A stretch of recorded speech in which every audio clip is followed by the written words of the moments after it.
Mantenha sua fé acesa, mesmo diante dos momentos de dificuldades, mesmo diante dos problemas. Isso é possível. A diferença entre o vitorioso e o fracassado não está no fato de um ter a ausência de problemas e o outro ter problemas o tempo todo, mas está na forma como eles encaram os seus problemas e dificuldades. Eu quero trazer para você um texto da Palavra de Deus que nos dá duas lições importantes de como devemos enfrentar os problemas e as dificuldades que nos sobrevêm. Em Atos capítulo 16, conta-nos a história em que o apóstolo Paulo, ele recebe uma visão de Deus, versículo 9, Atos 16, versículo 9, ele recebe uma visão de Deus para que ele pudesse passar a Macedônia. E ele então, com base nesta orientação divina, ele vai até a cidade de Filipos, a primeira cidade europeia a receber o evangelho.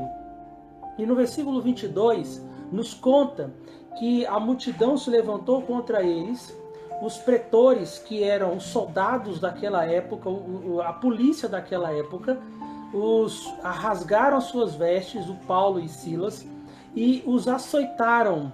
E depois de muito açoitá-los, eles foram jogados na prisão, e não bastante, foram também dentro da prisão colocados no tronco, os seus pés colocados no tronco. O tronco é um instrumento romano de tortura, em que a posição que eram colocados os pés provocava dores contínuas nos prisioneiros. Então, além de estar preso, ele estava sofrendo dores contínuas.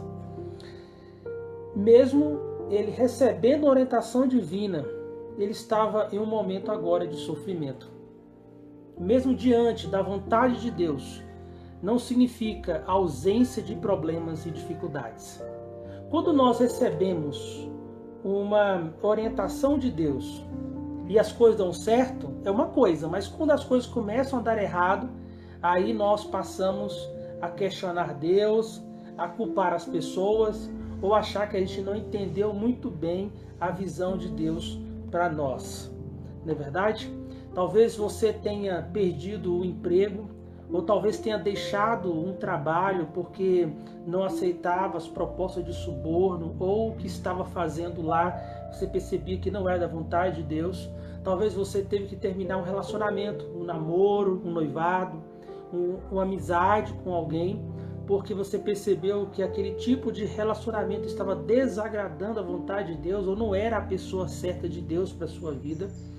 Talvez você também esteja sofrendo porque você foi excluído do seu grupo social, por entender que aqueles tipos de amigos ou aquele círculo social, o convívio ali desagradava a Deus.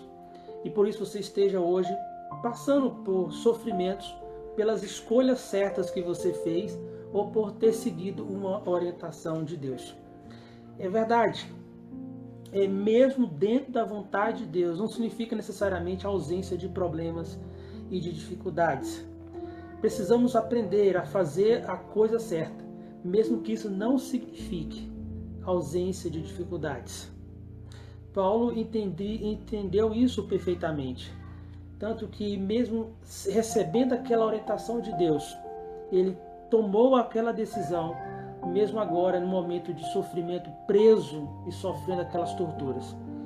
Mas em segundo lugar, a gente vai encontrar lá no versículo 25, que fala que mesmo ele lá preso, por volta da meia-noite, eles oravam e cantavam louvores a Deus, e os demais companheiros escutavam as suas orações e canções. A fé em Deus precisa ser alimentada mesmo em momentos assim. Talvez, não sei, talvez eu ou você, se estivéssemos injustamente presos, com os nossos pés amarrados, prendidos sobre o tronco, provocando dores contínuas, será que nós iríamos orar e cantar louvores a Deus? Mas é a atitude certa que precisamos fazer em alguns momentos de dificuldades. Quando enfrentamos problemas, nós temos duas opções: ou murmurar, ou começar a orar e a cantar louvores. Ou você murmura, você começa a culpar Deus e começa a culpar os outros, começa a culpar o governo ou alguém, ao invés de começar a orar e cantar louvores ao Senhor. É claro que o fim da história conta que houve um grande terremoto e aí sacudiu os alicerces da prisão e eles foram então libertos. E você continua, você pode ler depois o capítulo 16, você terá toda a conclusão da história. E foi mesmo o próprio apóstolo Paulo, lá em 2 Coríntios 4,18, que ele falava o seguinte, que nós não devemos atentar por aquilo que nós vemos, porque aquilo que nós vemos são temporários, mas aquilo que nós não vemos são eternas. É claro que a opção sempre é sua, diante das dificuldades, qual vai ser a sua escolha, qual decisão você vai tomar. Mas a orientação de Deus é para você manter a sua fé acesa, mesmo diante dos momentos de adversidades.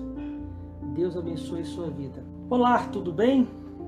Quero trazer uma palavra para a edificação do seu coração e para a nutrição da sua vida espiritual. E o tema da mensagem é: mantenha sua fé acesa